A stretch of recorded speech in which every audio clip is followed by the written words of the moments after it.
Okay, everyone, welcome back to the Rewind Project. We are headed back 25 years to 1998, and so needed to take a look at what movies were super duper popular and which ones made the most money.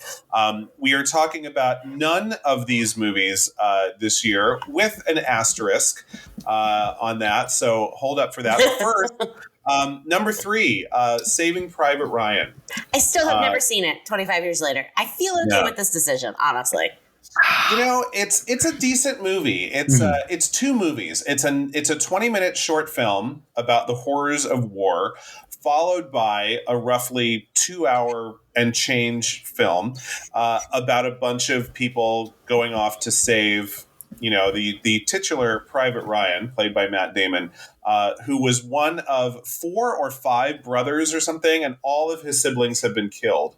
And so someone decides, fascists, whatever, the most important thing we need to do is make sure that this poor kid's mother doesn't lose all of her children in the war. So we need to save this guy before he dies. So an entire battalion of dudes, led by Tom Hanks, is set off to save Private Ryan. Yeah, none of those words entice me in any way. Yeah, and the first 20 minutes truly is like genius filmmaking in terms of like you feel like you're there. You get that even the just war, World War II, which everyone considers like we're glad we went to World War II. It was hell. I mean, hell on earth, and so that just the battle scene there is amazing. But it is what it is. Saving Private Ryan. If you're going to watch a war movie, I would probably watch this one. It was really good. I don't know that it's a movie I would have to see again, though. No, it's not anything that I need to see twice. But yeah, I mean, if you're into Spielberg, if you're into war movies, probably should have won the Oscar, but didn't because Harvey Weinstein. R.I.P. Yeah. Not really, but might as well because you're going to be in jail for the rest of your life, you sick motherfucker. Yeah, I hope he dies horribly in jail. Sorry, not sorry. All right, number 2. Yeah. Number 2, hard right turn to brainless action film Armageddon. Still, I haven't seen this one either. I have not either. Really? I've never seen this movie. Okay, no. That makes me feel better. Matt, have you seen it? I'm assuming Matt has definitely seen this movie. Yes, absolutely. And do you love it? It was a fun film. It's not one that I have to go back and watch again. Is that the one? I've heard everyone say the same. It's fun and it's completely mindless and it's mindless fun. Is that the one with Don't Want to Miss a Thing from Aerosmith? Yes, absolutely is. Okay. Yes. Tyler is always a delight on Bruce stage. Willis, Nicolas Cage, and Aerosmith. Like that is Steven Tyler should have gotten screen credit because it's a good ass song, but I get that one confused with Pearl Harbor in my mind. Because Pearl Harbor's the one with Ben Affleck, right? Yeah, but Pearl Harbor's like another World War II. I know, but in my mind, they're kind of the same movie. Ben Affleck's in both. Oh, okay, maybe that's why. Yeah, he's in both of them. Yeah. Pearl Harbor I did see, and it was decent as a historical piece of filmmaking. Anyway, number 1 film in the box office for 1998. This is our little asterisk. We did discuss this last year, but it was released in December 1997.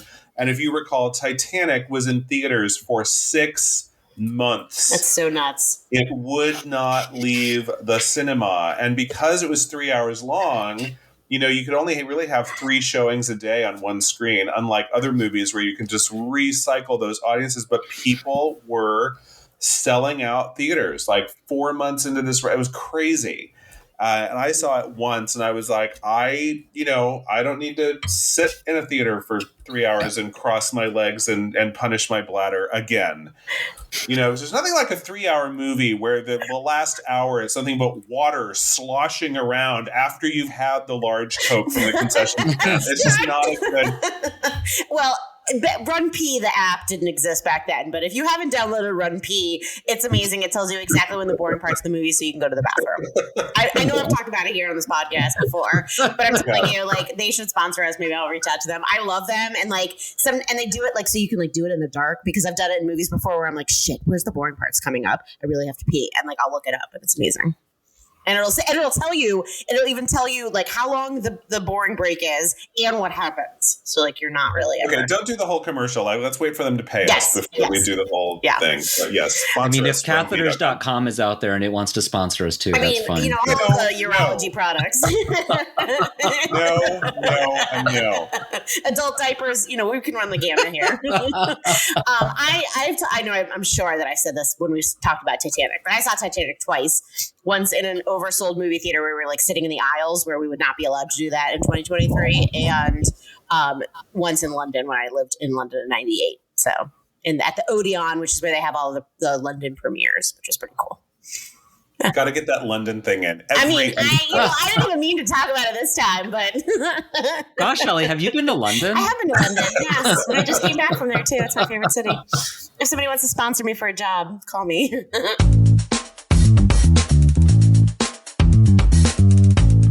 Welcome to the Rewind Project, where Allie, Matt, and Eric take another look at your favorite milestone movies through the lens of our present day. Will it be a skip, rent, or buy? Stay tuned and find out. All right, folks, we are back. Hello, this is the Rewind Project. I'm Allie. I'm Eric. I'm Matt. And today we have a humdinger of an episode to talk about. It involves trash humans. It involves Nazis. It involves Ian McKellen. It is the hottest club today that we're talking about. Today we are talking about Apt Pupil. A movie in 1998, obviously, because that's what we're on. It was written by Brandon Boyce, based on the novella of the same name by my Lord and Savior, Stephen King. I am the number one fan in his fan club, but like not in an Annie Wilkes way. If you know, you know. And this movie was directed by trash human Bryan Singer, which we're not going to give a lot of time to him because he really is an awful human being, but we are going to discuss him a little bit, and we sort of have to discuss the choices that he made for this particular movie, because this was, you know, sort of the height of his power, 1998. You know, basically between 1998 and 2008, I would say. Before Me Too, thank God for that. I mean, you know, the only kind thing I will say about Bryan Singer, and then I promise I will get right on board with just trashing him because he is awful. I love the X-Men movies. Like the first two X-Men movies were great. And, you know, I luckily I own them so I can watch them without giving Bryan Singer any money. Other than that, you know, what a pig. Worst. Yeah. We have a little section, but yeah, we're not going to dedicate any more airtime to this person. All right, moving right along. We had, there were some random notable achievements, like Saturn Awards and like stuff that, you know, and film festivals you've never heard of before in your entire life. And I was like, is that actually a place that has a film festival? But Ian McKellen did win Best Actor in the Critics' Choice Movie Awards. So I shared it with Gods and Monsters, but, you know, he had a good year. You know, this is the year of Ian McKellen for us, 1988. Talked about him twice now. And two extremely different movies. So you know what? He's got the range. He's booked. He's busy. He's got the range. The plot of this movie, and also the book, is a boy blackmails his neighbor after suspecting him to be a Nazi war criminal. And just with that log line, you're like, okay, you sort of have like an idea in your mind about what the book or the movie might be about. But let me tell you, it's like way more bananas than that. Well, and I did not know this going in. I assumed when I saw all the PR promotional material for Apt Pupil and, you know, the poster and all this kind of stuff, that it was about scary Nazi and innocent young boy. And boy, was I off. Yeah. Because I really thought, you know, this was going to be a story about, like, he meets his neighbor and his neighbor seems like a friendly old man. And slowly but surely, the scary Nazi is going to indoctrinate him into, and we're going to find out how evil perpetuates and that kind of stuff. Come to find out, this kid is a psycho from the jump. So it was just, that's not the movie I thought I was going to watch, which is part of the reason why at first I was like, I don't know about this. And then I had a whole other reasons why. Yeah, there's a lot of like, move the collar kind of stuff in this movie. And not just because it's about Nazis. And also, it was interesting to watch this movie. And I also reread the novella, which we'll talk about in a little bit. In this time right now where anti-Semitism and, hate crimes around Jews are on the rise, like it definitely was like, oh, well, nothing really ever fucking changes. So that was, as a Jew, that was interesting for me because, especially at the end when they're, protesting the Nazi, I was like, okay, well, there's plenty of Nazis now still. It's kind of crazy. But yeah. Not to bring the pod down, but just saying. All right, let's get into this cast. This cast is a little wackadoo, especially when we get to point E. But we're going to start with the big man himself, Mr. Ian McKellen, who you start to learn is not Arthur Decker, but in fact, Nazi Commandant Kurt Dusander. I think I didn't do some research on this, but I kind of know the names of all the major concentration camps, and I've never heard of Patin. I don't know if that was real or not. No, it's totally fake. It's okay. That's what I was like. I was like, I'm kind of a Holocaust scholar in a weird sort of way, and I was like, I've never heard of that concentration camp before. And in the movie, he called it Patton, and I'm like, okay, I definitely would have heard if there was like a camp that sounded exactly like a general. General Patton, yeah. So no, I have to say, right away, we're talking about Nazism and anti-Semitism. And by the way, we can throw in there that, all the anti-gay stuff that's coming out, now as well. We kind of, I don't know, 3 years ago, I thought maybe we were past it. Like we just kind of, but no, it is roaring back. Yep. All these things. But in this movie, I kind of didn't need Ian McKellen to be a Nazi. It didn't go there. It didn't go there in terms of anti-Semitism. It didn't go there in terms of lots of other kinds of he just could have been a scary serial killer who lived next door, who kind of stopped killing a while ago and kind of got away with it, right? With this cold case. I mean, the idea of making him a Nazi just brings up so much stuff that I feel like you have to deal with that this movie absolutely did not deal with. Well, and that was kind of the interesting thing about his character, though. He never really... he was very detached from what he did when he was talking about it. And it never seemed like there was any animosity or hatred in what he was doing, at least from the performance. But it just seemed like it was a matter of fact thing of killing them. And it was something we had to do because we were told to do it kind of thing. I mean, that's not weird. I mean, I think a lot of Germans who survived the war took that stance that it wasn't because I hated the Jews. It was because, I was for, Mother Germany. And, there was some of that, I think. And the movie supports that a little bit. I mean, he doesn't want to wear the uniform.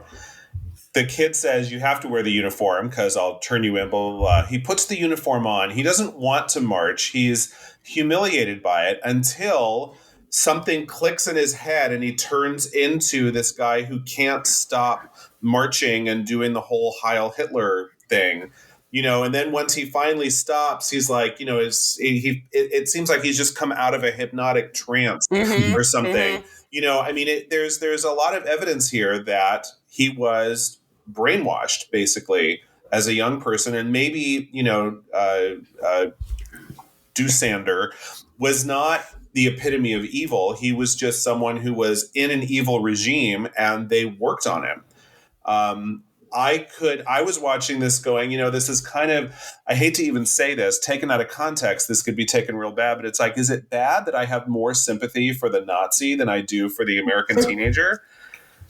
Well, I honestly agree with you on this. Ian McKellen, he made the movie watchable. Ian McKellen was really good. And I mean, I hate to say that he created a sympathetic character, but in some respects he actually did. And you felt bad, not bad, but you felt more for the guy that's being blackmailed by this out of control kid that has no real emotion whatsoever. That was so fucking deadpan the entire time. And so, yeah, I kind of agree with you on that. I felt more for his character. Out of nowhere, it's that meme where it's no one, blank. And then it's Ian McKellen, throw a kitty into the oven. What the fuck? That came out of nowhere. It was stupid.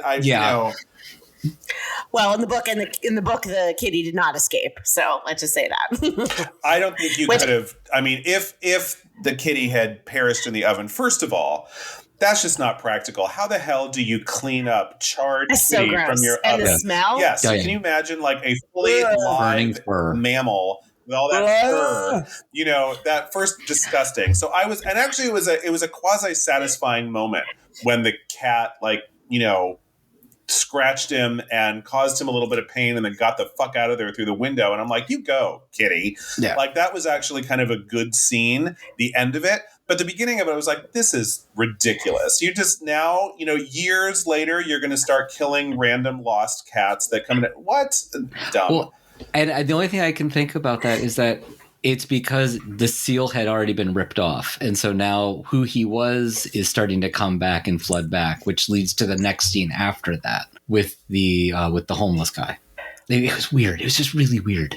It didn't make any sense to me. No. And I think maybe the movie was, you know, trying to say that, oh, Todd like brought these memories back or whatever. But do you ever really get rid of these memories? Maybe you like, I mean, I'm not a psychopath. I'm not a Nazi. Thank God for small favors. But like, I wonder, is it, you know, you just lock them away and then all of a sudden they resurface? Yeah, I think you could certainly repress things. And then the idea that this guy has lived in America for years, you know, and first of all, can we just do a back, you know, thing and say, if this was like one of Hitler's top henchmen and people were looking for him for decades, a kid who just saw a photograph in a library and then recognized him on the bus, I'm like, are you fucking kidding me? So dumb. I mean, they got like, and I was waiting for like a couple of scenes at the beginning where they'd be like, could it be? I don't know. Maybe I have some doubt. No, this kid saw him on the bus and was like, that's it. He's a war criminal and I'm going to blackmail him so I can, you know, get off on hearing all these stories. Ugh. Like I hated everyone in this movie. Right, so Todd Bowden can find this guy, but the Mossad exactly. can't? Like the best spies in the entire world. Give me a break. Give me a break. Yes, I liked his performance. I was a little distracted by his German accent. I don't know why, I just was. It wasn't completely German all the time. So it kind of... Okay, well, that makes me feel better. Yeah. I feel like you would know. Like, I was like, oh, this accent is not amazing. You know. So that was a little distracting. I mean, obviously he had to have a German accent, but yes. But, you know, it's Ian McKellen. So, you know, again, he could stand up and read the phone book in any sort of accent he wanted to. And we'd be like, Ian McKellen, you're amazing. Because he is. All right, moving on to Brad Renfro as Todd Bowden, who is actually a better question mark character in the book. And I don't know. I mean, I know Brad Renfro, like, had a lot of, I think, didn't he have a lot of, like, PTSD from this movie and, like, didn't really act a lot after? Am I remembering that correctly? Well, he died very young of a drug overdose. I mean, it was kind of one of those, you know, so R.I.P. Right.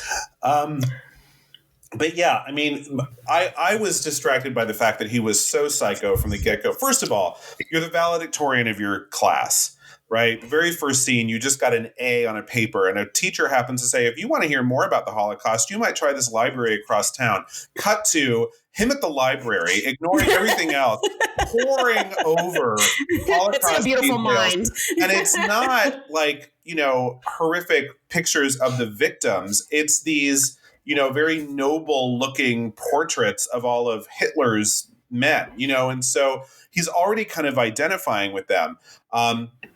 And by the way, that pie chart on the chalkboard, we'll get back to, but, you know, the pie chart of everyone who was killed in the Holocaust kind of being erased, you know, I think figures into that as well. So he's a sick puppy. And like the first time we ever get any inkling of who he is as a person, he's showing up on Ian McKellen's doorstep, spouting out all these dates and camps and like blackmailing the guy.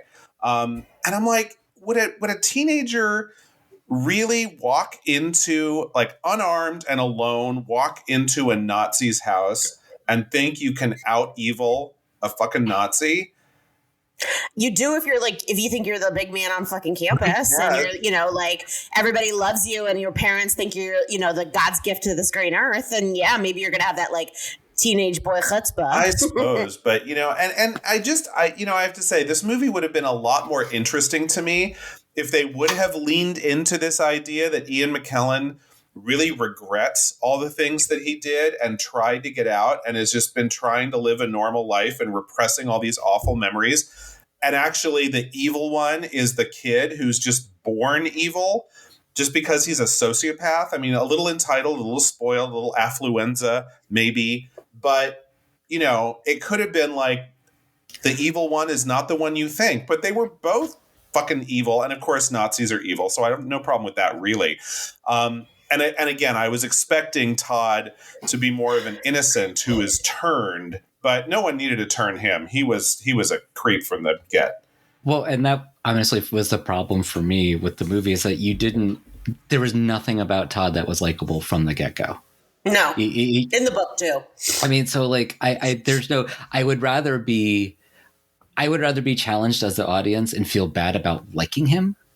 And like, you know what I mean? Give me something to like about him. But like every scene, even when he's, not blackmailing Ian McKellen's character, like when he's with his family, he's just sullen. There was nothing happy. He wasn't putting on a show. He was just scared that Ian McKellen's character was there. The only time we actually see him like act like a normal teenager is in the theater where he's laughing at a movie, and then all of a sudden Ian McKellen's character is there in the movie laughing too, and then he kind of shuts down again. So like there's never a point where like there was any other dimension to his character that you could latch onto that you would actually care. So you're watching a 2-hour movie not liking either character that are the main characters of the movie. And it's kind of like, okay, I don't really care about this. For me, I mean there was nothing about Todd that I could latch onto that I found interesting, honestly. Well, that's the word, interesting, because I don't have to like everybody in a movie that I watch, but they at least have to be fascinating. If they're evil, make your interesting evil. Right. I don't like Hannibal Lecter either, but I'll watch him. Yeah, because he's fascinating. But this was not at that level. Yeah, I agree with you guys. It just, I mean, it's like that, and that's the thing is like you didn't make him interesting, so now I'm going to root for the fucking Nazi. And not even really root. I mean, I was rooting, but I mean, at least like have maybe a modicum of sympathy for him. And you at least watch him. You at least want to follow him because it's Ian McKellen and he knows what he's doing and he's putting some shadings into the character or something. You kind of want to know more about him, and also he's been living a double life for years, and that can be an interesting psychological profile to explore if they decided to explore it, which they didn't. It's true. All right, moving right along. Bruce Davison as Richard Bowden, the father. I love Bruce Davison as an actor. I hated this dad. Like, oh my God, worst parents. And in the book, the parents are like, they basically like slobber over their son. And I think that contributes a little bit to the sociopathness. I know that's not a word, but I'm making it a word. And it's like, oh my God, he's like so great. I mean, if your so kid great. was a 16-year-old senior who was the valedictorian of his class, you'd be proud of your kid.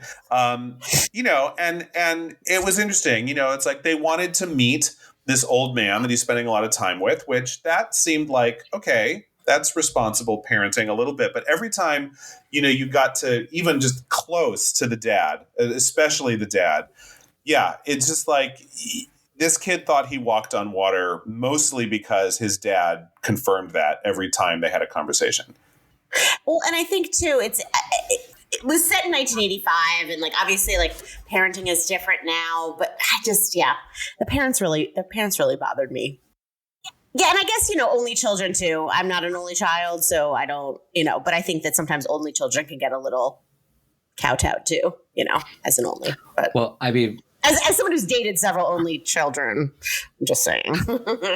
Right off the bat for me, Bruce Davison, I know him only as bad characters. Like he was the asshole senator in the X-Men movie that Bryan Singer did. So.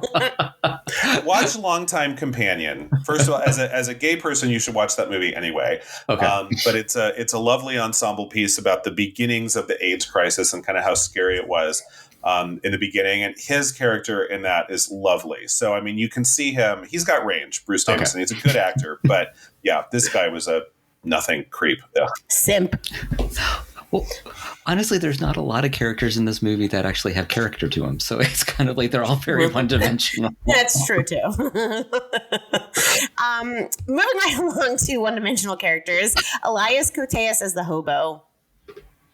Who has an untimely death at the hands of two psychopaths. Sorry to that man. Yeah, well, again, but he tried to one up him, right? It's like, if you think someone's a Nazi, stay the fuck away and call the police. Is the moral of this movie? Don't try to, get in there and be all, you could give me $10.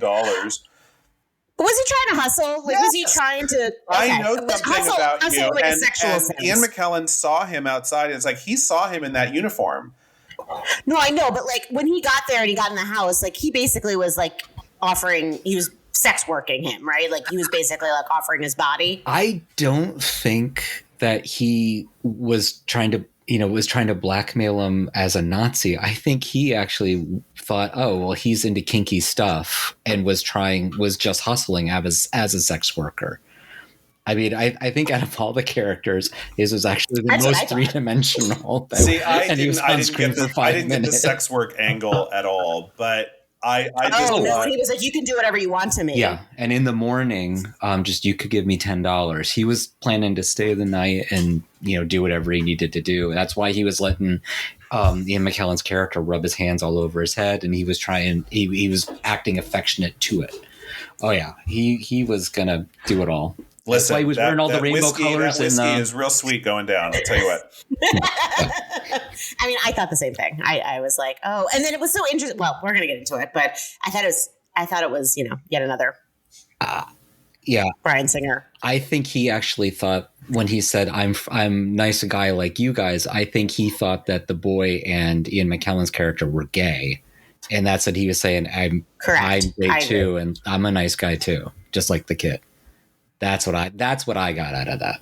Maybe not. Maybe we're reading into it, but I got that. I think I'm rethinking the whole thing, and I'm like, you're absolutely right. All those things were said. For whatever reason, I just wasn't like putting two and two together on that one. I just saw the hobo saw Ian McKellen in the costume, maybe knew what it was and maybe didn't, but clearly Ian McKellen didn't want to be seen in that Nazi uniform. And so I just thought the hobo had something. I was like, I can, there's something on him I can get something out of. First of all, he can supply me with the alcohol I so desperately crave, because I definitely got that he was an alcoholic. And then, he was also hitting him up for a little bit of money, but he was too dumb to go above a $10, payout. Well, $10.85, maybe that's like $50 now. Inflation. All right, moving right along to like the most miscast person in this entire movie.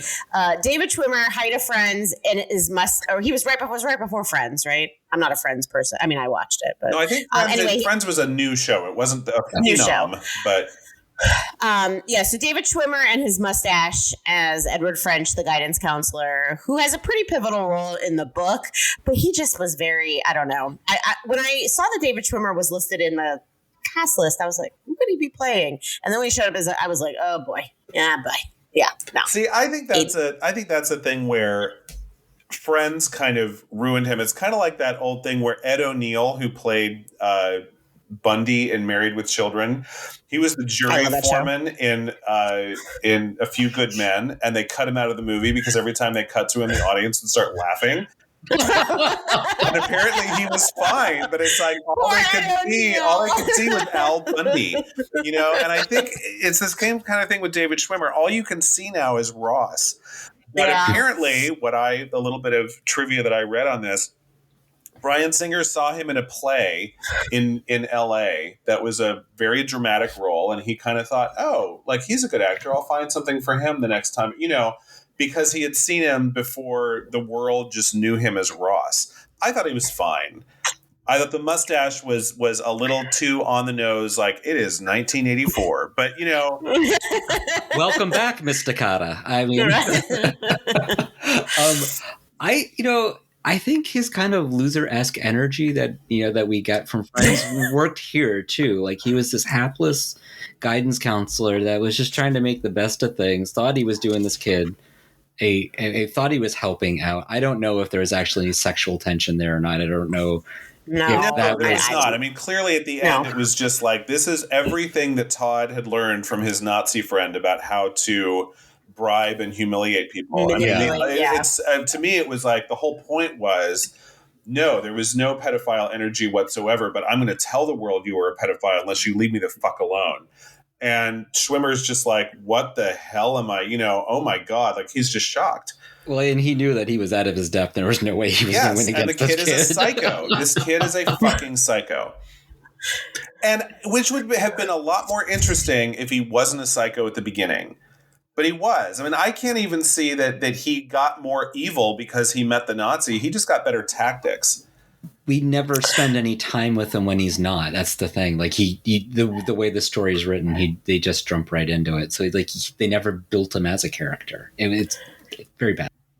Well, yeah, I mean, I would have loved, much like you would have loved maybe some early Nazi scenes or some early Doosander scenes, I would have also loved some early Todd Bowden scenes doing the things that, like, we already know that psychopaths or sociopaths do, maybe like torturing animals or like doing something that you can kind of ease into, like, oh, he like Ian McKellen's character, they're both playing characters, and then they have the real evil underneath, but I never really got that from his performance. Well, but we never even see him as a normal kid either, really. We see him in school, but nothing. And we see him in that drive-in scene, but where he's basically like, trying to make out with this woman, and it's not happening for him for a variety of reasons that we'll get into, but...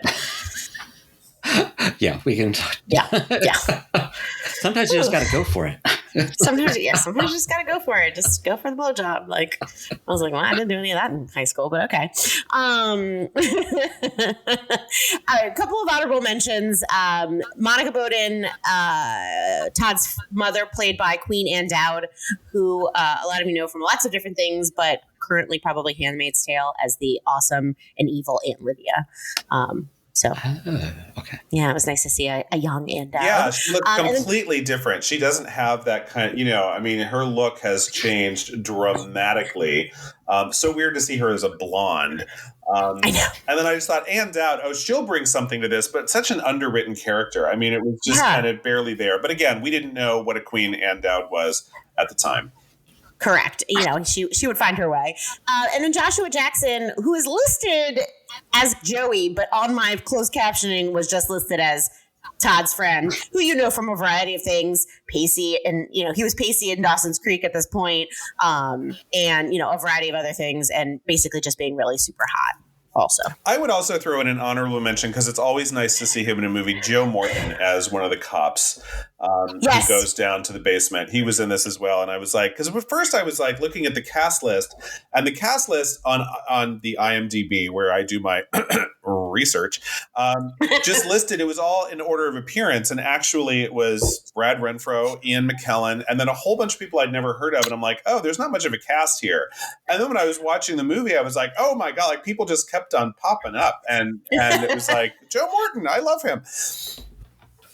One of my favorite things to do with like older movies is to watch the entire cast list at the end to see who's a big star now, but was, girl number 4 or waitress number 2. Like that's one of my favorite things to do. Okay. Moving right along to book versus movie. So I did read the novella before watching the movie. I had read it a long time ago. I'd never seen the movie before, but I had read the novella. It's part of Different Seasons, which also has The Body, which is Stand By Me, and Rita Hayworth in The Shawshank Redemption, also known as the Shawshank Redemption movie. But the book, it's obviously much longer. And yes, I feel like I'm beating the dead horse, book versus movie, but the book is way better. Just because you get the sense that Todd he's very sadistic from the beginning, and you go right into it in the book, and I know that they don't have the luxury of that in a movie. I get all of this, but it makes it a little bit more compelling when he's sort of matching wits with Doosander versus I didn't feel like they sort of had that play that they do in the book. And then the second half of the book, spoilers, if you want to read the book and you don't want to be spoiled, come back in like 5 minutes. But the book, things take a drastic turn after the first homeless guy is killed. Then, they both separate from each other start killing homeless men as like sort of a way to like stop the nightmares. And then then Todd Bowden goes, he's caught, and then he's comes back and he goes full on like school shooter at the end, like shooting people from like a ramp, like a highway ramp. And it is, very much more dramatic. And it really goes into like how fucked up Todd is, several years after this all happens. And it definitely doesn't end the way that it ends in the movie. Some of the same things happen that, Doosander is hospitalized and his roommate is a Holocaust survivor, et cetera, but that's only like halfway point in the book. In the movie, I fully imagine Todd Bowden's going to go to New York, lead a financial services firm, and be very successful, evil and sadistic, but successful for the rest of his life. Right, he becomes what's his face in American Psycho. Yeah, basically. Yeah, that makes sense. Yeah.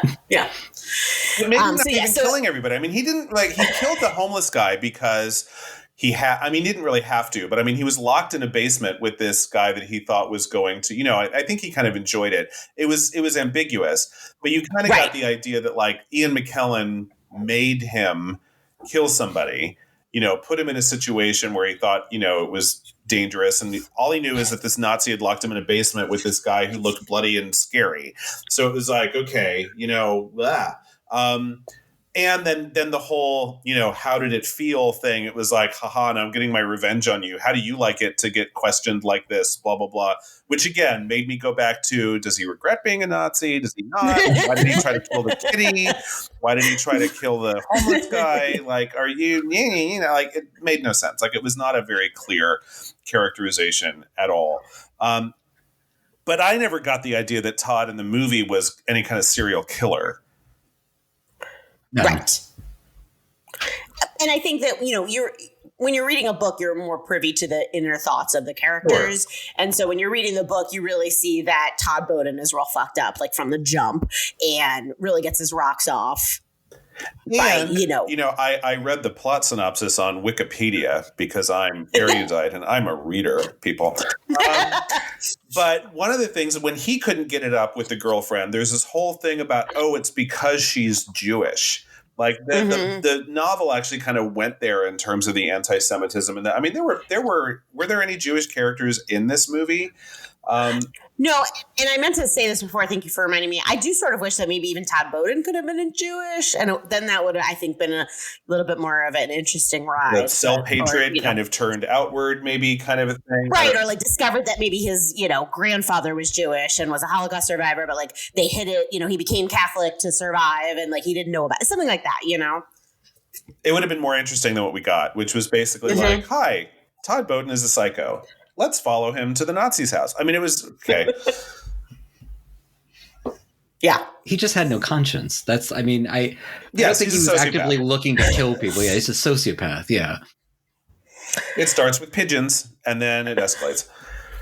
Yeah, always. Starts with the animals and then, yeah. Oh, God, I forgot about that pigeon thing.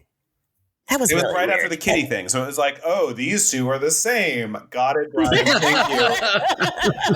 And the pigeon had something in its wing, right? It was a broken wing. It couldn't fly. So it was right there so he could just bounce a basketball on its poor little head, and we have dead pigeon in the doorway. And that song, take this broken wing and learn to fly. Anyway, yeah, I was that's weird. And also, you're really killing a pigeon with a basketball? Come on now. I don't know. And the basketball comes away with no blood on it. I'm you're really right. I was where are the feathers? Where's the blood? And I thought it would be cool if the ball was bouncing and leaving blood on the from the. I thought all that was going to happen. 0% of that. You thought that would be cool? Watch her. She's going to become she's the next Todd Bowden. It would be more interesting than what we got. Well, so. Right. It would have been creepy. Yes. I don't know. That's what I was expecting. And I received 0% of all of that. Do you guys, this is, this is a poll of 3, one of whom we know what I feel about it, but do you sometimes read the movie and the story or one or the other? Sometimes, very rarely do I see the movie and then read the book. The Stand is one of those things where I saw the Stand movie miniseries a million years ago with Molly Ringwald, Rob Lowe. And then I was like, oh shit, I got to read this book. And I did, and it's amazing. But usually I read the book and then I see the show sometimes, but I'm wondering how you all approach that. I'm a less of a reader than the two of you, so there aren't a lot of movies that I've read the book of. Jurassic Park is one of the first. And that's such a good book and a movie. And it was both. I watched the movie first and I read the book after, and I thought both of them independently were equally good. Sphere, it was a great book. The movie could have been so much better. Yeah, I have issues with that movie. And I guess maybe the Harry Potter series. So, Which I mean, the book series is good, and then the movies are good in their own right. There's just things that they could have added in. So, but I can't think of anything else that I've actually watched. That I've read the book and then watched the movie. Maybe I'll go back and read Valley of the Dolls. I don't know. I'm like you, Allie. I hardly ever watch the movie and then go back and read the book. So like, I already know what happens. Usually, I mean, not in the case of Apt Pupil. I have no idea what happens in that book. I do because I read the synopsis. But anyway, usually what happens for me is either it's a book I've read and then the movie comes out, or I hear that there's a movie being made and it's got this amazing cast, but it's not coming out for 8 months. And I'm like, okay, I'm going to put that book on my to be read pile on the nightstand, and I will get to it before the movie comes out. And then, that'll be cool. And so it's nice to have go to a movie that's based on a book and the source material. It's only like a 2-hour investment in a story you already know, as opposed to the many more hours it takes for me to read a book. So it's usually not something I do out of order. Well, it's interesting to me. Let's take a slight tangent for a second. I read all the Game of Thrones books before the series came out. And so I sort of knew most of the salient points, and I was dying, sorry, spoiler. I was dying for everybody who hadn't read the books but were watching the series to get to the Red Wedding, because I already knew what was going to happen, and I knew they were going to freak out and I couldn't wait. But for instance, I'm also watching The Last of Us, which is based on a video game, and I don't play video games. And so it's interesting to be in a situation where a lot of people who watch that show know what's going to happen, and I'm trying to stay spoiler free. I don't want to read about the video game, but it puts me in that position, and I'm like, oh, people know what's going to happen, but because it was a video game and not a book, I didn't, so it's a little bit of a cognitive. I inadvertently read a spoiler for The Last of Us, and I'm so mad. No. Yes, and it's a big thing that's about to happen, and I'm like, oh shit, I didn't want to know that. Yeah. I think so. I did read all the Game of Thrones. That was, and I'm mad that we didn't get the rest of that series, and we probably never will. We won't. Sorry, everyone. And HBO kind of ruined it. So, but HBO didn't ruin it. George R.R. Martin didn't get off his ass, and he was enjoying the high life, getting his paychecks, taking a lot of vacations. He had plenty of time to write those books, and that was the deal from the beginning. But it's all Where is the Winds of Winter? Where is the Winds of Winter? Fair. Yeah. But comic book films, that's an interesting thing for the DC or the Marvel Cinematic Universe. I know a fair amount about Marvel Universe. It's interesting to know where they're pulling some of this stuff from, and then how they kind of come up with a different storyline about it. Although I will say one of the most disappointing films to come out of that is Thor: Love and Thunder. It's just knowing the source material that they based it on, they pissed it away and wasted a great opportunity. So I know it can be depressing either way. My hot take on books and movies, and I've expressed this before, this movie does not seem to bear that out, but I always say that novellas and short stories are much better sources for feature films than full-length novels are. Because in a novel, there's so when I read a novel and then I go see the movie, there's usually so much stuff they had to cut to get it to a feature film length thing. And I'd so much rather see now you can do this. You can do a 10 episode series on this really prestige, whether it's Apple TV Plus or Netflix or Prime or something, where they invest a lot of money and they make it a really good show that is 8 or 10 hours long, which is about the amount of time you need to put a whole novel on screen. I don't know that the story Apt Pupil as written would have been a great movie without Todd's interior monologue, because I think it just would have, when I read the plot synopsis, I'm like, oh, this just gets real bloody and super disturbing, but to what end? I think reading it might have had something to it, but I don't know that the story would have been a good movie no matter what. Well, and that's an interesting point too, because generally aren't movie treatments 60 to 100 pages, and that's about the length of a novella. So that's a good reason as to why that generally probably works. Best literary adaptation I've seen in the last decade, easily more than a decade because it's that old, is Brokeback Mountain, which was a 50-page story. Yep, and everything out of that story is in that movie. And it's 2 hours long. I mean, that's the perfect, but you just can't take something. I just finished reading. Allie, have you read Lessons in Chemistry? So I'm listening to it, and it makes me want to. And I'm probably 2/3 of the way through. It's like when I take a road trip, that's my book. And it kind of makes me want to punch myself in the face a little bit. But it's, of course, getting the Apple TV treatment. Brie Larson's going to be playing Elizabeth.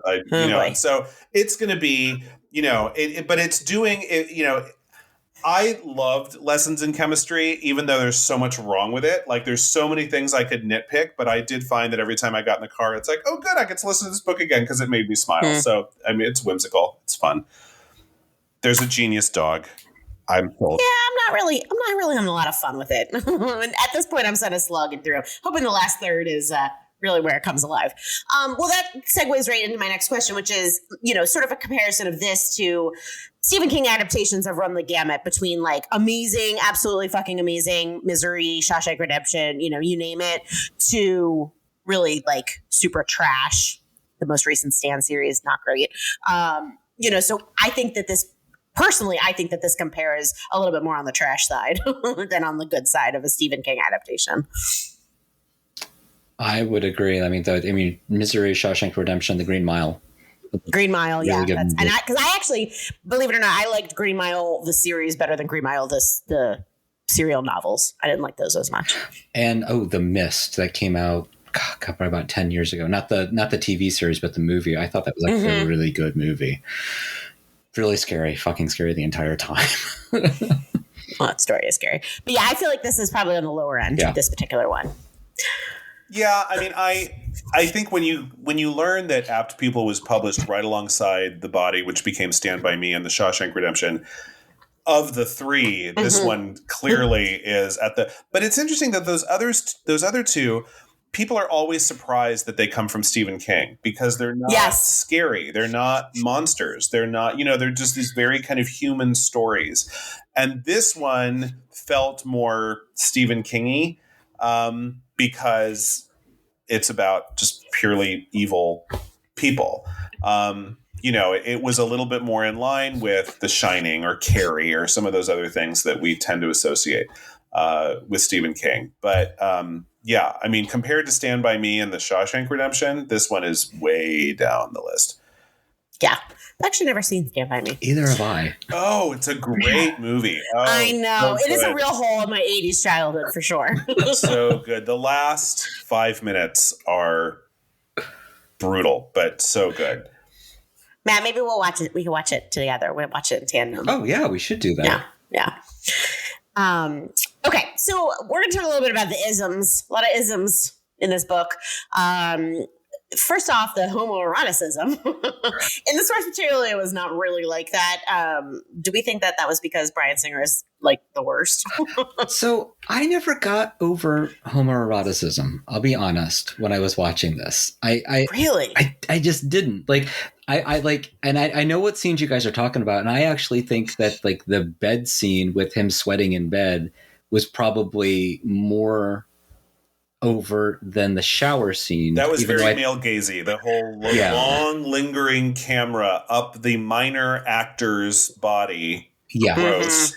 But no, I mean, when you see butts in a shower, that just, it's one of those things, because to your point, Matt, we talked about this before we started, you can shoot that from the waist up. Yeah. The fact that he wanted it, he wanted to see bare asses in the shower. He wanted us to know that he was in a room full of naked boys.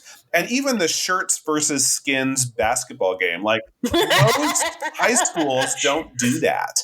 No, game blouses. And so there was a lot of, there was some stuff in there. Also, the fact that he couldn't get it up with the girl was a big kind of clue. And then the pie chart, right? The pie chart which showed that, most of the people who died in the Holocaust were Jewish, but there was definitely a very, homosexuals was there, and it was right. And they got erased, and then Jews got erased, on the board. And that's one of the first things that you saw.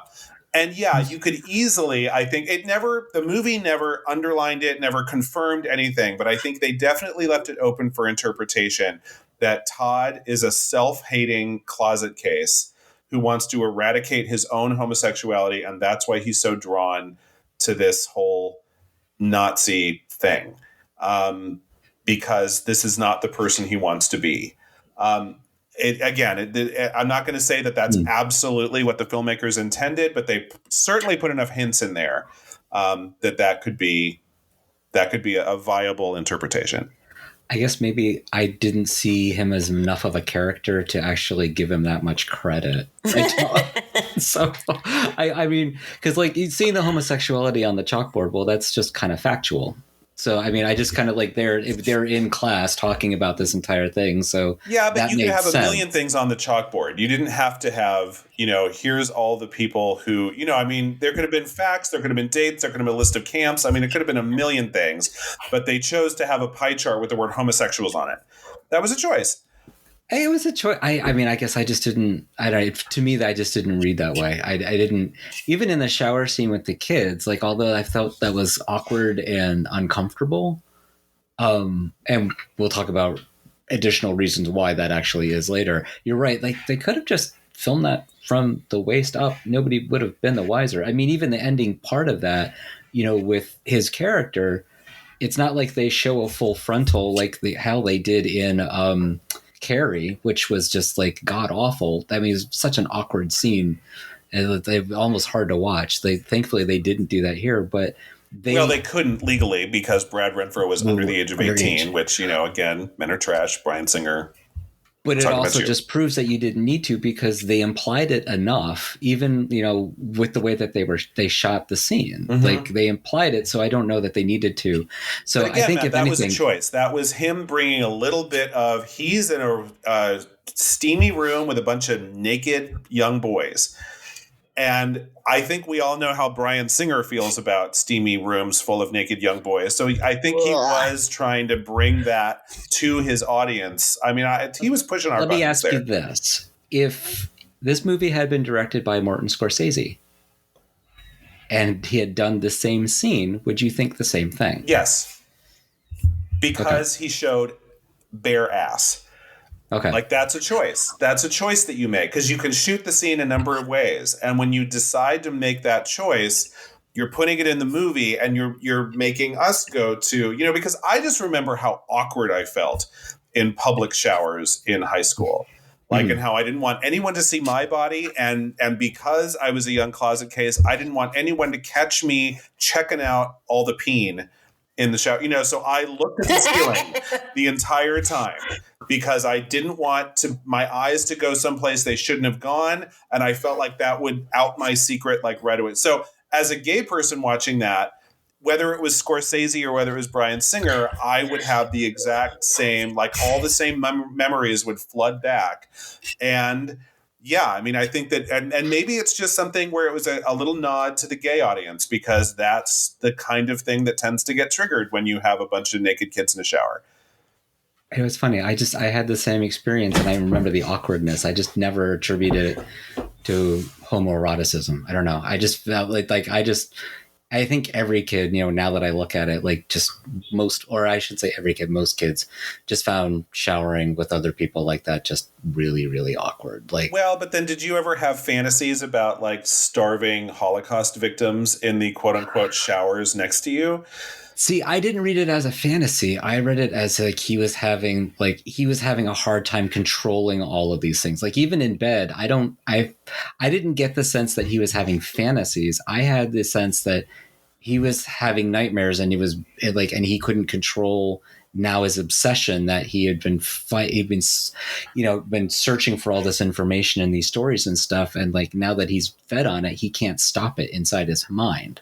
That's what I got. And that's why he was stuck awake at night. And that's why he woke up in sweat. It wasn't because of sexual attraction. It was because he can't stop thinking about it. And he's having nightmares about this obsession that he started himself. Nightmares / things that he's fascinated by. I mean, how did it feel when you killed him? I want to know how it felt. I mean, that's a psycho question. That's a question that a psycho kid asks. And so you can't really be like, and then it's like, it's your fault I'm having all these nightmares. I'm like, excuse me, Todd Bowden, whose fault is it? Who started this whole fucking thing? Agreed, but I don't know that he was getting sexual satisfaction from it. No, I don't think so either. But that's why I think, so go back to the shower. That's why I think he started thinking about anything but the naked boys around me. Like, that's why he went into this, like, because he was having a reaction to the fact that he's in a steamy room full of naked boys. I just didn't read it that way. And again, I think it's definitely open to interpretation, but Bryan Singer put enough in there that you could definitely take that tack. Well, I mean, on the other side of that, I don't really have a shit in this game. I will in a second, but I don't for this. But, on the other side, there was also a lot of homophobia in this movie, especially if you interpret the sort of homo scene as, somebody who was willing to do gay sex work. Mm-hmm. Was that because Dusander was a Nazi? Was that sort of the overall tone? Was that like the other side of the coin, like gay panic, hatred of yourself, especially it was the 80s. I kind of forget that because it's not really central to the story. But, when she's, when he's in the car with the girl and she's like, oh, well, are you gay? Like, you can't give it up. That's a very like 80s comment. Mm-hmm. So that was the scene where I'm like, I mean, when we got to that scene, I was like, oh, maybe he is gay. And maybe it is all combined because otherwise there was not really a reason to put that in. Or that he was failing in every way. I mean, he's failing school. He's mm-hmm. He can't function, and he can't sexually function either. I mean, that could just be the limp dick could have just been a metaphor for all the things that are going wrong with his life because he opened the door to evil, and now it's that door that was open and now cannot be shut, right? That Ian McKellen talks about. And how do you explain this to this girl that's just trying to give you a blowjob? Mm-hmm. Like, yeah, the reason I can't get it up is because I've really heavily invested in Nazism, and like I've been researching it night and day for the last 4 months. So. Yeah. And then the last ism that we're going to talk about is, sort of an obsession with Nazism and the Holocaust. I went through it, but I'm Jewish and it was very central to my Jewish education. But like, it was a point in 8th grade where I was reading every single like related fiction book about the Holocaust that I could get my hands on just because I was very fascinated with it. I feel like Todd Bowden's obsession was a little bit different than mine because it was, I think a little bit more central to my identity. And I have read a lot of now nonfiction books. I still haven't read The Rise and Fall of the Third Reich. It is on my book bucket list, if that is such a thing, one of these days. But it's literally like 1,000 pages. So one of these days I'm going to read that just because I find the whole rise of Nazism really fascinating. And if you haven't read In the Garden of the Beasts, you should. It's excellent. No, I think you're right. I think for you as a young Jewish person, you're clearly empathizing with the victims. Todd was glorifying the perpetrators. I mean, that was the whole that whole montage at the beginning is kind of the direction of his research was just looking at these proud men in their Nazi uniforms. I mean, he wasn't looking at horrific pictures of the violence they were committing. He was kind of into it. Creeptastic. And then one final question, Eric. I think I know your answer. Do we think Todd was gay? I know that you do, Eric. Do you, Matt? I don't. And maybe it's just because I don't want to claim him. So yeah, really? I'm if he is, then I'm mad because he's not a good gay character. We don't need him right now in the movies. And I'm not convinced that he is. I'm convinced that Bryan Singer wanted to put that question in the room and gave you just enough clues to make you think maybe. Which, I mean, at the end of the day, since Todd's character was so thin as it was, it didn't help to develop his character to add questions about it. I mean, you know what I mean? It was a poor choice, in my opinion, on Bryan Singer's part. I think that sort of took away from a lot of things in the movie. Personally. Well, and it makes you want to justify why he's doing this. I mean, if you're a self-hating closet case, that's a reason why you might want to, embrace this Nazi ideology, because if they killed gays in the Holocaust, then maybe I can kill the gay inside me in a weird kind of twisted way. That would provide some psychological context as to why he's like so into this. But again, I think the movie's stronger if he's just a narcissist, sociopath. He was just born that way. He's just a bad seed. I mean, I would agree with you because there's much easier ways to kill the gay. Just go to church. I mean, that they're going to help you kill that gay. So, I mean, oh, good times. All right. Well, we're going to give a tiny bit of airtime to this trash human, Bryan Singer. We're going to start with the lawsuit that was filed from this movie. We've talked a lot about the shower scene. Basically, it was shot in a middle school. A 14-year-old extra was alleging that Singer forced him and other extras to strip naked, and there were other boys also under 18. Obviously, trauma. He was settled with undisclosed sum, but as Eric so succinctly said before we started recording, like, just hire fucking 18-year-olds. Yeah. Say the shower scene. We need 18 and 19-year-olds who look like they could be in high school. Because plenty of them. Filmed at a middle school, but he's a senior in high school. So this is supposed to be a high school. If Stockard Channing can play a high school senior when she's in her 30s, you can find some men who are in their early 20s who can look like high school kids, say it's a shower scene, it requires nudity, be prepared to be naked, and the people who show up know exactly what they're in for. The reason, and I absolutely believe that this 14-year-old kid was traumatized, it's because as a 14-year-old, you're going, I really want to be an actor someday, and I just got this thing. It's an extra thing, but I'm going to be on a movie set, and I might meet people, and da-da-da-da, and you get there, and here's this creep-tastic director saying, okay, take off all your clothes, and he's like, what? You're not prepared for that, and a 14-year-old mentality is not one where it's like, I don't want to be in a room naked full of people looking at me and cameras pointed at my naked body. What a fucking asshole. Well, besides the fact it was not even necessary. I mean, to shoot that scene the way that they did, but two, they already gave the kids peach thongs so that you were not going to be able to see it on screen. They could have at least let them keep those, but they told them to strip out of that too. So it was just like shitty decisions all the time. And I think it goes back to what you were saying earlier, Eric, where it was like a power play for him. Yeah. It really just shows what a shitty human being he is. I think he saw they did not need to traumatize these kids. He saw a bunch of teenagers and he was like, and he did want to ogle them a little bit, but it was also, he wanted to show them who was in charge. He was the director of this movie. Now, I'm not upset that Bryan Singer wanted asses on screen, but there are just legal ways to do this without being to coin a phrase, a dick. Yeah, absolutely. Absolutely.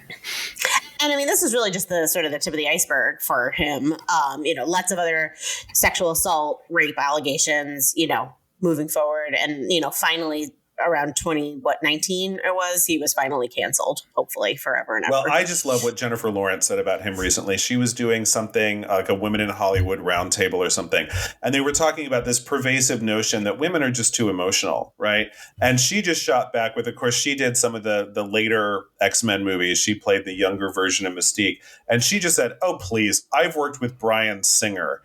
Don't tell me that I can't control my emotions on a set. I've worked with that asshole. And it was just because apparently he would just get into these rages and, absolutely could not control his emotions. But when it's a man, you don't think about it in terms of, oh, it's your testosterone that's doing that to you. You're just fiery. Where if it's a woman, it's like, oh, God, these hormonal women and their stupid emotions.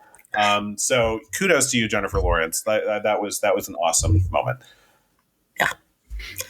And that's all we're going to say about that. Okay, so I have some fun facts. Are you guys ready? Always. Yes.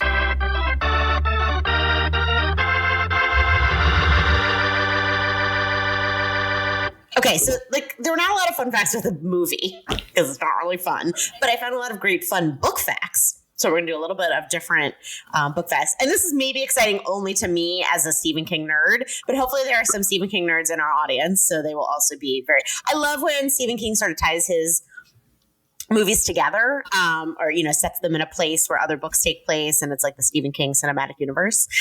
So I was pleased to see that there were several mentions in the book. So the first one is that Kurt used a bank in the state of Maine to purchase some stocks. And then he goes on to say the banker who bought them for him went to jail for murdering his wife a year after he purchases them, who is referencing the one and only Andy Dufresne, right? Mm-hmm. Okay. Who, as you know, is a central character in Rita Hayworth in The Shawshank Redemption, also known as Shawshank Redemption, the movie. Interesting. So that's exciting. So he ties all his stories together. I know, not all of them, but some of them. And now we're getting real deep. Now this is like real deep cuts moving forward. Then when in the book, when he's confronting Todd about his murders, because, you know, Todd in the book goes on a murdering spree, Doosander mentions a serial killer called Spring Hill Jack, who is the focus of a short story in his Night Shift book, Strawberry Spring. Night Shift and Skeleton Crew, if you read nothing else by Stephen King, you need to read those two short story collections. They are fucking masterpieces. They are geniuses. Is like top of the genre. Ed French, our favorite guidance counselor, mentions that a hotel room, because in the book he comes back and, you know, he's older and he doesn't live in that town anymore. And the hotel room number is 217, also the same as the famous Overlook hotel room in The Shining. And in The Shining, Jack Torrance says he's working on a play that includes a character named Denker, the same name as Doosander's alter ego. And this has led some fans to speculate that Apt Pupil is Torrance's play. So, and in the afterword to different seasons, King mentions having written Apt Pupil immediately after The Shining. So, I thought that was all interesting. And then a little bit of a movie fact. In 1987, there was an attempted adaptation for a movie by Alan Bridges, and it starred Ricky Schroeder as Todd Bowden, which actually I feel kind of works because, as we know now, Ricky Schroeder has become like total like Trumpist right-wing Christian. But I thought that was kind of fun. And when he was Rick Schroeder on NYPD Blue, he was a decent actor. I mean, I think he could have done it. I read about this too, but apparently they filmed it and then they ran out of money. And when they went back to film some more, Rick had gone through a significant growth spurt and did not look the same at all. And everything they'd filmed prior to that, they couldn't use.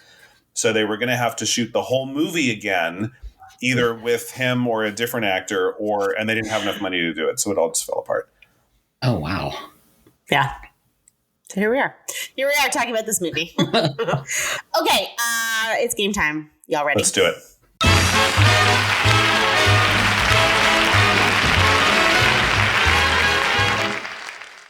Game time. Okay. So this game is a little bit of a riff on Stephen King's book. I didn't really want to do a game about Nazis. So this is a sort of related game. It's based on Stephen King's fucking masterpiece, 11/22/63, which again, if you haven't read it, you need to go read it because I believe that book sort of introduced what I call the second wave of Stephen King. So like Under the Dome, Doohickey, like his more recent books, or maybe a little less scary, but no less thought-provoking. I swear this is not a Stephen King podcast, but it kind of is today, but that's okay. Yeah. So that book, in a very small nutshell, is about a man who time travels back to save JFK from being assassinated. So I wanted to do a movie about changing a huge moment in history. It could be whatever you want. So what moment in time is this? Who is involved? What genre? Maybe some main actors. And if you wanted to add in writer credit, if you wanted to add in some extra credit, writer, director, where it's going to be whatever you feel like.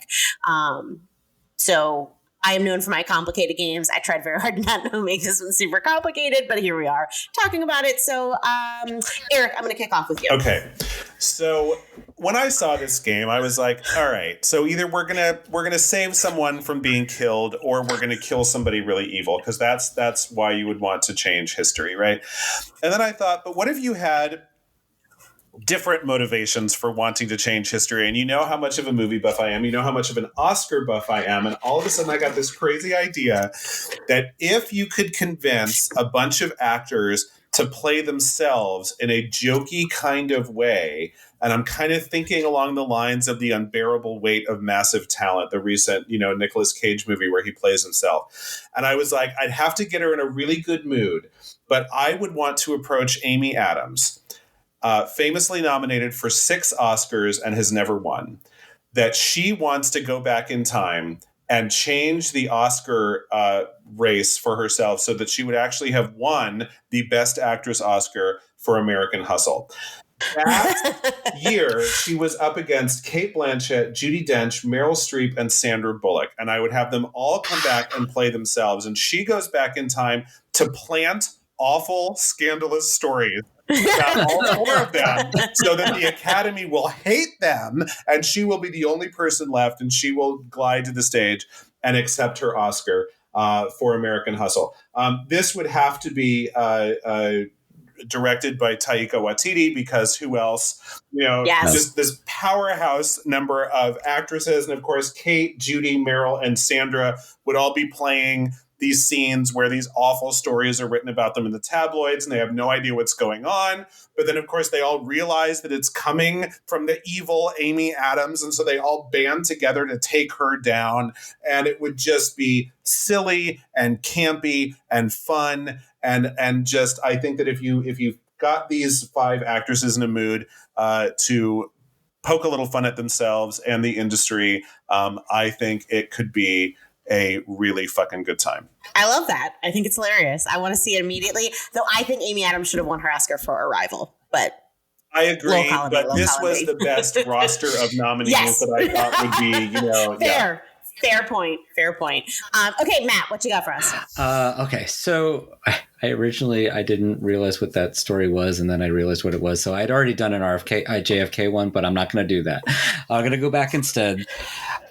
So we're off in the future. We've realized that science could have been further along, and maybe we would have been a better society if we hadn't done what we had done to Galileo. So we're going to send back an agent to Galileo.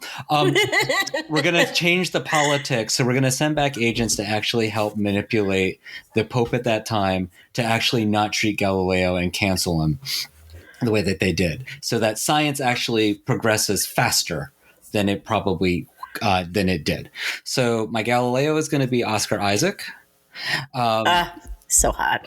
Pope Irvine the 8th is going to be F. Murray Abraham. Perfect. The agent that we send back in time is going to be Richard Madden, because I can never get enough Richard Madden.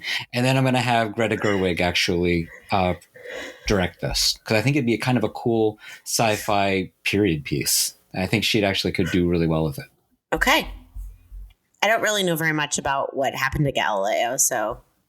Well, I mean, he basically said that the Earth revolves around the sun and not the other way around. He had to put together a treaty on it, and they told him the Pope actually allowed him to write it, and then said, but just make sure that you aren't actually, when you write this, that you're not really suggesting fully that this is what's going on. And then kind of got canceled because of it. So yes, because it calls into question the whole existence of God. Like, it's like if we're not the center of the universe, then what is that? What are all the theological? The Indigo Girls wrote a really good song about it. Yeah. Yeah, that is a really good song. That could be the opener. Yes. I love it. Okay, so I had an idea that I was going to redo Titanic, where Jack saves the boat and the Titanic doesn't happen, but then I didn't like that idea. And my second idea, I didn't realize was Nazi adjacent, but here we are. So it is. So I am going to have one Mr. Pedro Pascal, Zaddy of the moment, go back and save the Lindbergh baby. So Charles Lindbergh's baby was kidnapped and then later was found on the side of the road.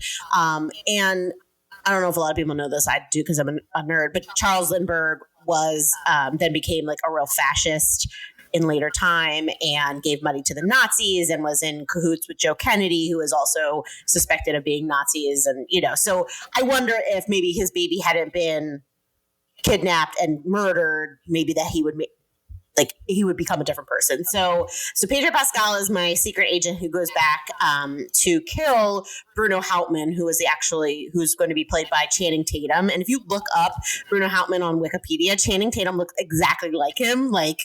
It's kind of crazy. I was like, whoa, it's, his mugshot or his photo is pretty crazy. Bruno gyrate and strip the way that perhaps he had a side gig. We don't know a lot about him, but yes, perhaps he had a side gig. But yes, Channing Tatum, we're gonna give him a serious role that's less based on his delicious abs. And then I had Charles Lindbergh being played by John Hamm, and his wife Anne Morrow Lindbergh played by Anna Taylor-Joy. So the saving of the Lindbergh baby maybe saves a little bit of the Nazi and a little less money towards Hitler's cause. Have you read Anne Morrow Lindbergh's books, Ellie? Maybe. And apparently she is quite the memoirist. She's a lovely writer, and the way she writes about grief after the baby was kidnapped is apparently, I've never read it, but people just say, especially people who've been through kind of similar kinds of things, that she's an amazing writer. And if it hadn't been that, she was married to this guy who was more famous for aviation, that we'd know a lot more about her today. I mean, mostly we think of her as Charles Lindbergh's wife and the mother of the Lindbergh baby, but she's quite a writer. Well, I mean, I'm sorry that she probably wouldn't have that career if her baby lived, but I think she wrote before the baby was kidnapped as well. Okay, also, good. But I mean, very good. She's just a very good writer. Yeah. Okay. All right. Well, we'll check it out. So that's my game. All right. It is time for Skip, Rent, or Buy. Skip means I wish I'd never seen it. I definitely could have filled my 2 hours with something more worthwhile. Rent means I'm sort of glad or, agnostic about seeing it. I don't need to see it again. And buy means I definitely going to watch this movie again. I have bought it, and I also am getting a cat. So reverse order, Matt, Skip, Rent, or Buy. Where are you on this bad boy? Skip. There's just nothing compelling about the movie. And then I even with, global treasure that is Ian McKellen, there's not a real reason to watch the movie. So go ahead and skip it. There's other things out there. If you want to see Nazi films, go watch those instead. Eric, where are you? Yeah, I'm right there too. I'm a skip on this one. The only reasons that I can see for Todd being the incredible psycho that he is are offensive to me. And so the movie just made me mad. I also kind of thought, well, maybe this, Doosander character could be interesting. Does he regret his life? Does he feel guilt about it? What's going on? Or is he so brainwashed that now the brainwashing is coming back? We never really got any answers to any of it, and it just didn't hang together. So yeah, as much as I was really looking forward to seeing this one, I was so disappointed in what we got. I can't really say that I'm super happy I spent 2 hours with it. And I too am a skip. Read the book. Read the book, read the novella, read all of different seasons. Every single story in there is fucking amazing. And save your 2 hours and do like I'm doing and rewatch season 3 of Succession instead in anticipation of season 4. Yeah, so triple skip, baby, on this one. So watch with caution is what we're saying. Next week, we are going to be talking about a movie I never thought I would have to see again, The Big Lebowski. So tune in for that lively discussion, sure to be lively discussion. But in the meantime, this is The Rewind Project, and I'm Allie. I'm Eric. I'm Matt. Be kind, rewind. You've been listening to The Rewind Project. You can find us wherever you get your podcasts, including Apple Podcasts, Stitcher, Radio Public, and Google Play. Please subscribe and rate us. It helps a lot. We love your comments and questions. You can find us on Facebook, Twitter, and via our new phone number at 202-618-2402. Thanks for listening. Be kind. Rewind.